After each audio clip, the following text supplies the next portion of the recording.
Bonjour à tous et bienvenue dans cette nouvelle édition du Grand JT des Territoires.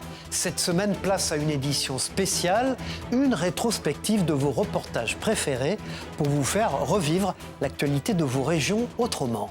Voici d'ailleurs le tout premier reportage. Sur cet écran, des patients qui présentent deux points communs, leur jeune âge et une consommation de protoxyde d'azote. Comme cet adolescent de 17 ans, dont le comportement a fini par alerter ses parents. Il raconte des choses qui n'ont pas de sens. Et puis sur le plan de l'humeur, il n'est pas dans son état normal. Sa famille explique que ces troubles sont apparus dans les suites d'une très forte consommation de protoxyde d'azote dans les jours précédents. Au centre antipoison du CHU de Pellegrin, les soignants sont en première ligne. Ce sont eux qui répondent aux jeunes victimes. Ici, les appels peuvent arriver chaque jour. On observe des patients qui ont des troubles neurologiques sévères. On oriente ensuite très souvent, enfin même tout le temps, au centre d'addictovigilance qui lui va s'occuper de tout un tas de paramètres pour la suite de la prise en charge et notamment la prise en charge de l'addiction. L'usage de ce gaz hilarant représente aujourd'hui 15% des addictions suivies par le centre d'addictovigilance de Bordeaux. 70 dossiers sont recensés, dont près de la moitié concernent des femmes. Vraiment, les premiers cas d'atteinte neurologique qu'on a pu avoir en Aquitaine, c'est 2021. Là, on a eu un pic à une trentaine de cas et ça a augmenté au fur et à mesure ces dernières années. Effectivement, ça a doublé entre 2024 et 2025. Selon Addictovigilance, Bordeaux serait la 5e ville de France où l'on recense le plus de signalements liés à l'usage de protoxyde d'azote. En exclusivité pour le Grand JT des Territoires, Bernard Arnault a répondu à mes questions à propos de ses études à Polytechnique, ici aux Invalides, à l'occasion de son don à l'école Polytechnique. Regardez. Bonjour Bernard Arnault, jour formidable pour vous. Votre discours montre que vous aimez l'intelligence. Est-ce qu'on est plus intelligent quand on a Félix ? Je crois d'abord que quand on a Félix et quand on fait l'X, il faut avoir une certaine intelligence scientifique. Il faut réussir à passer les examens, le concours, et ça c'est une preuve, une connaissance mathématique en particulier. Voilà. Et après, comme je l'ai dit tout à l'heure, on a la chance de travailler avec des professeurs exceptionnels. Moi je l'ai rappelé, j'avais un professeur qui était le premier Français à avoir eu la médaille Fields, qui est l'équivalent du prix Nobel de mathématiques. En 1950, il a eu ce prix-là.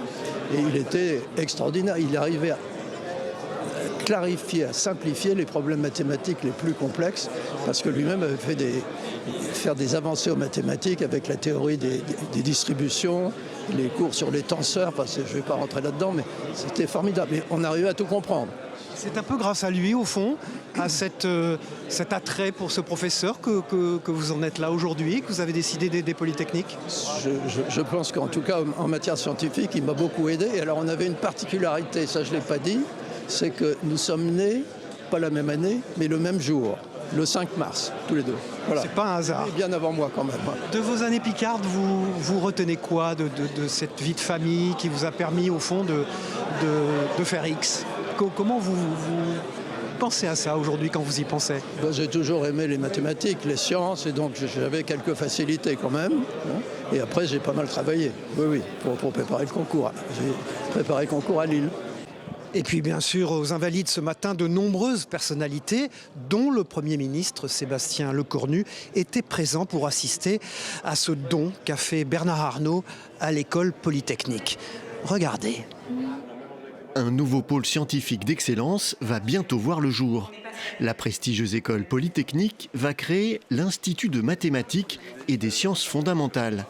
Un institut dans lequel mathématiciens, physiciens, informaticiens et étudiants travailleront ensemble pour relever les défis scientifiques et sociétaux de demain. On le voit chaque jour, de plus en plus, avec l'intelligence artificielle. Celui qui maîtrise les mathématiques maîtrise les affaires du monde qui vient. Le futur bâtiment de l'Institut sera financé grâce à un don de Bernard Arnault de 50 millions d'euros, un don salué par le Premier ministre. Je pense que ce n'est pas de la philanthropie, c'est du patriotisme.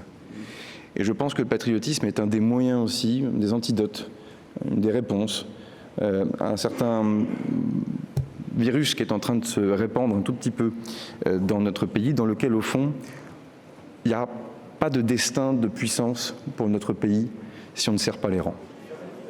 Le futur bâtiment de l'Institut de mathématiques est attendu d'ici 2030 sur le campus de Palaiseau.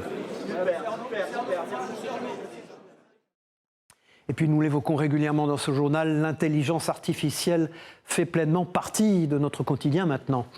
Et de nombreux secteurs d'activité s'adaptent à ces nouvelles technologies. C'est le cas notamment pour l'agriculture avec un semoir autonome où l'intelligence artificielle facilite grandement la vie des professionnels. Vous allez le voir. Présentation de cet engin avec ce reportage de Canal 32 sur place dans l'Aube, Christian Vieira. Il n'y a plus de pilote dans le tracteur, ou presque. Robotique, algorithmes, IA viennent au secours des enjeux du monde agricole. Exemple présenté lors des Végéliades, ce semoir autonome. 3 sont actuellement utilisés dans l'Aube, en particulier au sein d'exploitations bio, nécessitant un important travail du sol. Elle va nous servir à semer donc, des betteraves sucrières. On travaille aussi en oignons et éventuellement plantes aromatiques et betteraves rouges. Un des gros enjeux en fait en agriculture biologique, c'est gérer l'enherbement. L'intérêt, donc cette machine, quand elle va semer, va géolocaliser toutes ces graines et elle va pouvoir intervenir très précocement autour de la culture pour désherber mécaniquement. Pour Sonia, les nouvelles technologies peuvent répondre à de multiples enjeux. On va arriver dans un creux démographique avec quand même moins de monde pour travailler, donc ça va être en partie comblé par de la robotique et puis on arrive dans des impasses techniques. Ce tracteur est quant à lui doté d'un pulvérisateur de ultra haute précision. Caméras, analyse en temps réel permettent de viser les plantes non désirables et de projeter une dose sans débordement, une solution qui présente de multiples avantages. C'est la réduction des volumes de produits phytosanitaires. On a des réductions jusqu'à 95%. Le deuxième intérêt, c'est la préservation de la biodiversité et de l'environnement, puisque en appliquant la dose uniquement sur la mauvaise herbe, ça évite de mettre le produit sur la terre. Et sur les cultures comme l'oignon, on a des gains de rendement jusqu'à 15%. Une nouvelle technologie est en cours de déploiement, des lasers pour cibler les mauvaises herbes. Avec un coût de la vie de plus en plus prohibitif, des millions de Français peinent à s'y retrouver et les dépenses imprévues, comme celle par exemple de réparer sa voiture, deviennent un vrai casse-tête. Dans les Vosges, un garage solidaire a vu le jour. Le prix varie en fonction des revenus de chacun. Une bonne idée et une présentation de ce reportage de Vosges TV, Hugo Desmoulières et Thomas Herman. Quand vous avez les plaquettes qui sont trop justes et qu'elles freinent ici, vous voyez, quand elles freinent, ça veut dire qu'il faut passer un coup de lime ici. Après presque 40 ans de carrière en mécanique, André Duchesne aurait pu laisser ses outils de côté, mais il a décidé de mettre son expertise au service de ceux qui en ont le plus besoin. Comme lui, 2 anciens mécaniciens réparent bénévolement des véhicules grâce à ce nouveau garage solidaire créé début avril à Saint-Dié-des-Vosges. Solidéo, pour Solidarité Déodacienne, est une idée née dans l'esprit de Bruno Wagner, un ancien fonctionnaire de police qui a remarqué la difficulté de se déplacer en milieu rural. Il n'y a pas forcément des bus tous les quarts d'heure, on n'est pas dans les grandes villes, donc la voiture est indispensable dans le secteur. Et c'est pour ça qu'on a décidé de créer ce garage pour pouvoir venir en aide aux personnes qui ont des problèmes de voiture. Des prix solidaires, ce sont des tarifs bien en deçà de ceux proposés dans des garages classiques. 3 échelons sont établis. Pour un revenu inférieur à 800 € par exemple, comptez 10 € de cotisation annuelle et 38 € par heure de main d'œuvre. Le garage s'engage ensuite à éviter au maximum le changement de pièces qui reste à la charge du client. Avec le coût du carburant, avec le coût de la vie, aujourd'hui on est obligé de choisir pour tout. Et là c'est vrai que ça va soulager un petit peu le budget pour les familles aux revenus vraiment faibles. Par rapport à un garage traditionnel, on va dire, ici, vous gagnez jusqu'à combien ? Je pense je fais une économie de 1 000 € pour tout ce qu'ils vont refaire dessus largement. L'association n'a pour le moment pas bénéficié du soutien des collectivités, mais a notamment profité de dons de matériel. Le local est lui prêté par un membre de l'association. Le garage espère gonfler rapidement son nombre de cotisations, ce qui permettrait de rentabiliser les 25 000 € de travaux et proposer à terme des prestations encore plus avantageuses sans pour autant concurrencer l'activité des professionnels. Et les gens qui viennent nous voir ne seront pas forcément clients dans un garage parce que c'est des gens qui ont vraiment peu de moyens. Le but, c'est pas de faire du bénéfice. Nous, on n'est pas là pour faire des bénéfices, on est là pour faire des résultats. Et les résultats, on a une obligation de les reverser dans l'activité que l'on mène. Et l'association viendra bientôt directement en aide aux automobilistes pour limiter leurs frais de réparation en proposant 5 sessions d'initiation de mécanique dédiées à l'entretien de sa voiture. Je vous présente maintenant le Teaser, c'est son nom, un véhicule ultra léger, 100% électrique et surtout pensé pour les trajets du quotidien.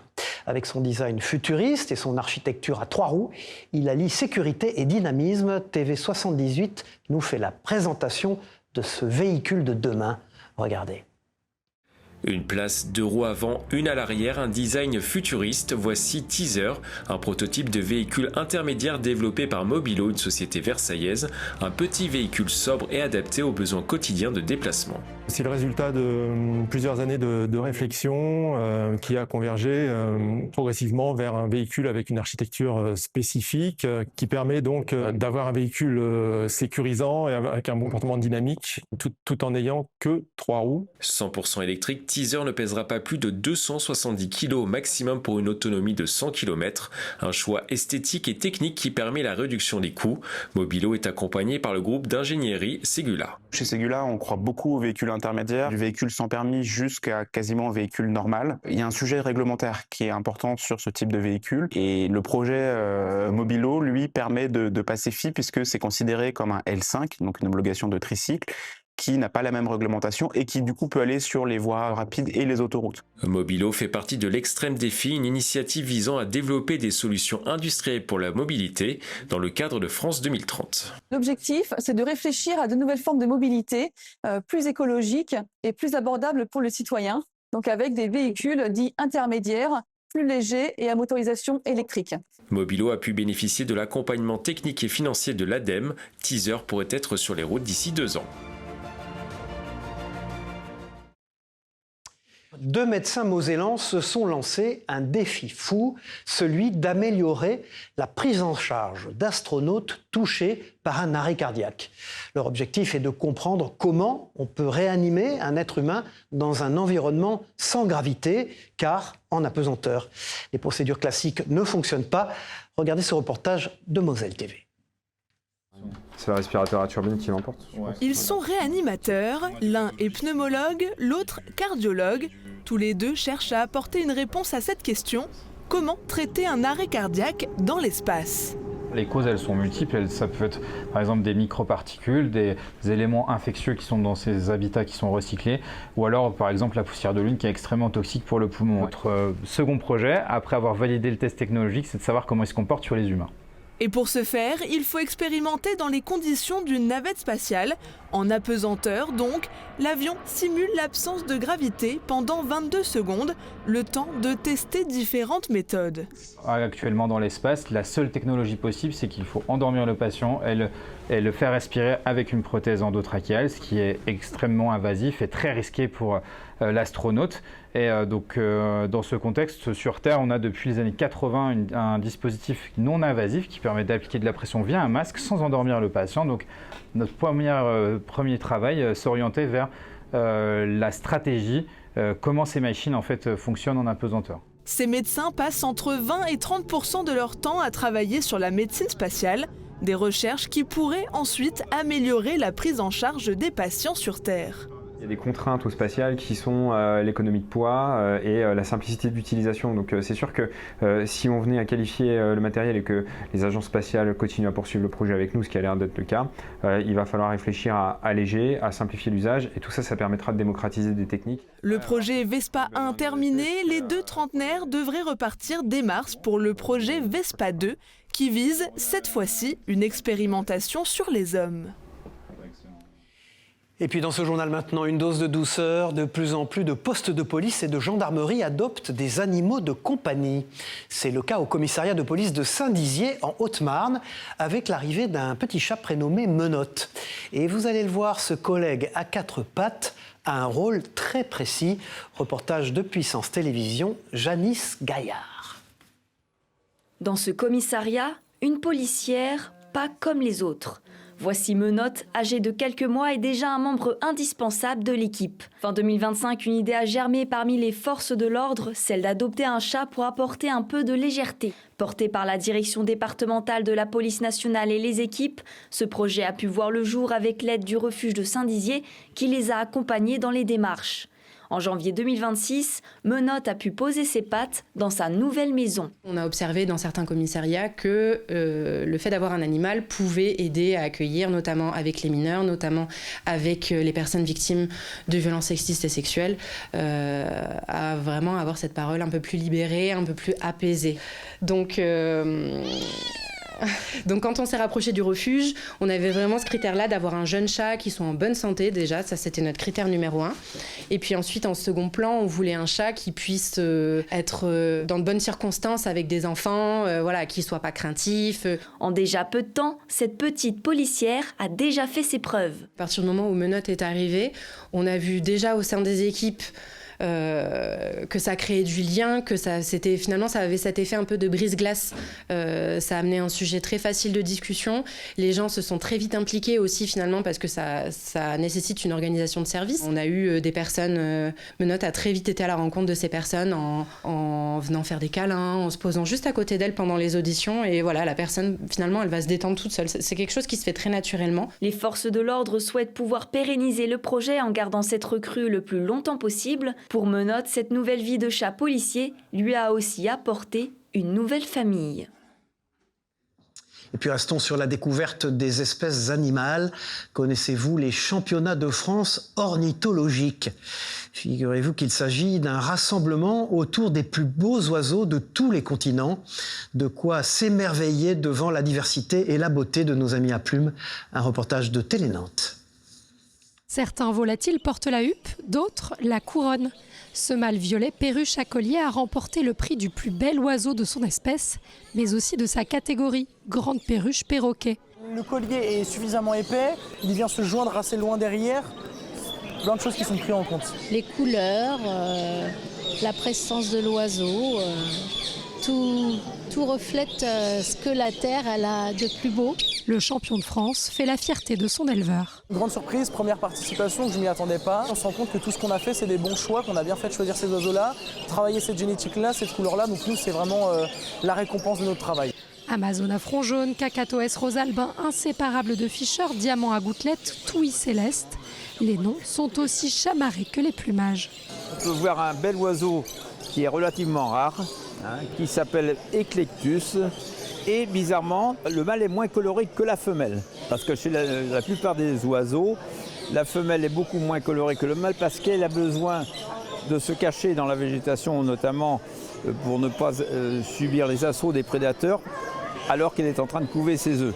Et le mâle a besoin d'être très beau pour séduire les femelles tout simplement. L'objectif du championnat de France ornithologique est bien sûr de faire découvrir les espèces au public, mais surtout permettre la conservation des oiseaux. Ce sont des diamants de Gould. Ces petits oiseaux vivent en Australie.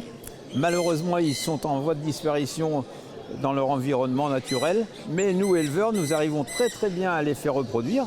Tant et si bien que dans quelques années, on va essayer de les réintroduire dans la nature. De quoi redonner de l'espoir et repartir gai comme un pinceau.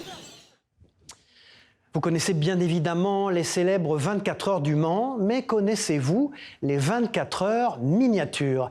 Cette course d'endurance rassemble une cinquantaine de pilotes autour d'un circuit miniature avec des voitures toutes petites. Écoutons 2 participants au micro de 7 à Limoges qui nous dévoilent les secrets de cette course.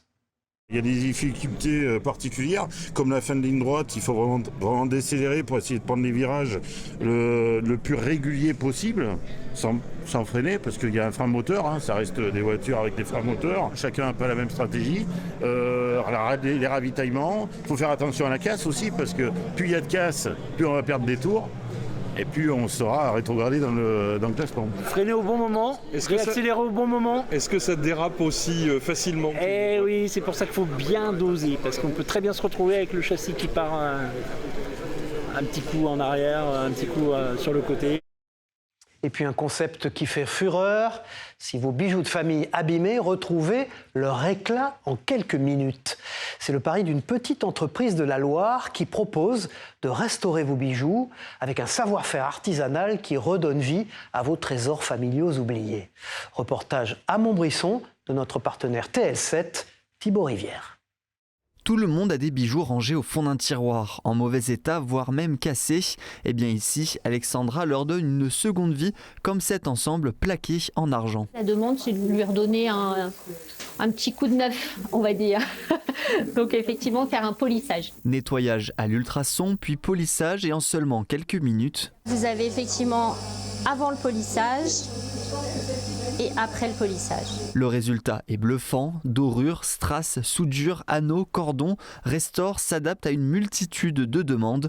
Des bijoux qui peuvent coûter quelques dizaines d'euros, parfois moins cher que le prix de cette réparation.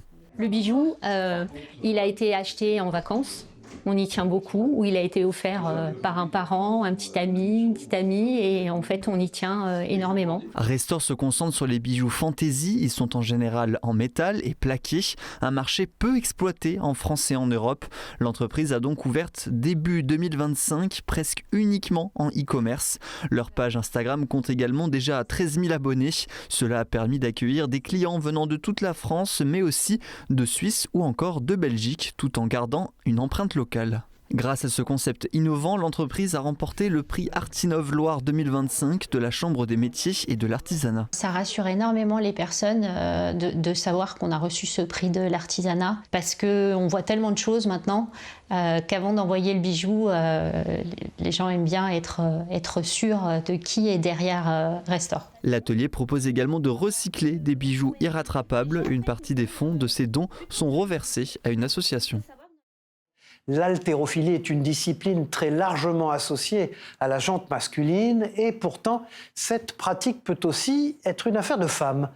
Pour elle, il ne s'agit pas seulement de soulever des poids, mais bel et bien de faire bouger les lignes. Exemple en Martinique avec ce reportage de notre partenaire Sur Place à TV.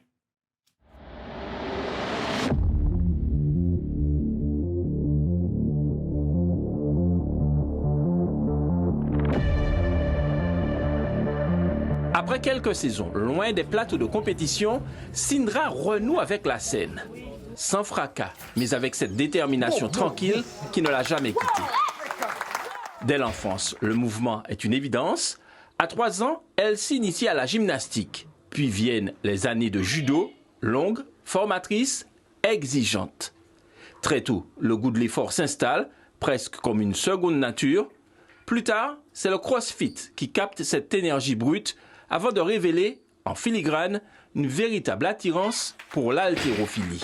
C'est des sports de force, c'est des sports où on a la possibilité de montrer que nous, les femmes, on peut faire des choses, on peut lever des charges. Et puis l'haltérophilie, c'est très aussi, comment dirais-je, ça demande une grosse concentration mentale, un gros self-control, et c'est surtout cette partie-là qui est très intéressante. À 39 ans, le geste est sûr, le regard concentré, rien ne semble altérer la précision ni l'engagement.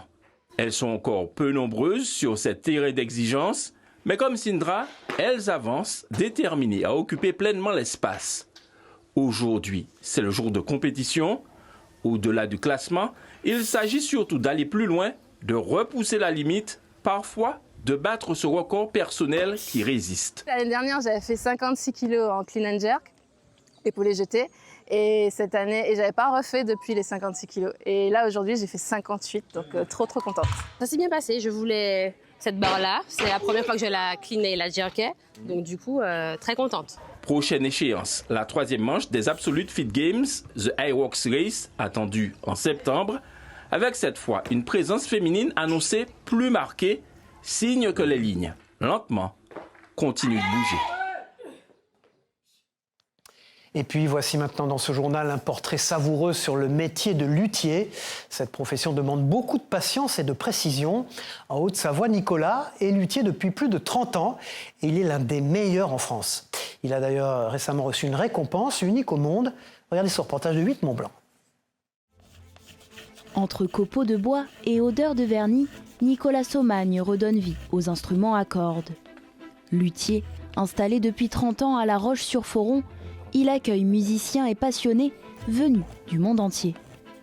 J'étais violoncelliste au conservatoire à Brest et donc il faut forcément passer un jour chez un luthier et ça m'a bien plu. Ensuite j'ai postulé à l'école de lutherie il y a bien longtemps maintenant et j'ai été pris. Ensuite avec mon épouse on est parti travailler en Belgique, à Paris, en Allemagne, à Bremen, au Canada, avant de s'installer à La Roche il y a 30 ans. Depuis, les journées s'enchaînent entre accueil des musiciens, fabrication et surtout restauration d'instruments anciens. Un travail long, minutieux, où le bois demande rigueur et patience. Ici, chaque instrument avance à son rythme, certains restent plusieurs mois, parfois plusieurs années sur l'établi. Le temps de restauration d'un instrument, c'est très variable. On peut parfois passer une dizaine de jours, ce qui est une petite restauration. Et il y a des instruments qui peuvent rester plusieurs années à l'atelier. J'ai un violoncelle qui est resté 4 ans. Son savoir-faire attire des musiciens du monde entier, Suisse, Italie, Japon, États-Unis. Un niveau d'exigence qui s'est illustré récemment avec la restauration d'un violon unique, récompensé par le prix Artinov. On a reçu le prix de la dynamique artisanale pour un projet de restauration sur un Amati. C'était le maître chez qui a appris Stradivarius. Et donc ce violon avait été dégradé avec un ajout de vernis conséquent dessus. Et on a fait faire une stratigraphie avec le laboratoire de biosciences de Polytechnique Paris pour pouvoir savoir les différentes couches de vernis qui avaient été posées sur l'instrument. Avant, on travaillait à l'aveugle, sans savoir ce qu'il fallait qu'on retire, comme font les gens qui rénovent les tableaux pour essayer de retrouver les couleurs d'origine. Et nous, on partait aussi à l'aveugle, et avec cet appareil-là, c'est la révolution, quoi. Dans son atelier, Nicolas Saumagne perpétue un savoir-faire ancien, tourné vers l'innovation. Une reconnaissance pour un artisan qui redonne vie aux instruments d'hier. Merci d'avoir partagé cette rétrospective du Grand JT des Territoires avec nous. À très bientôt pour une nouvelle édition. Au revoir à tous.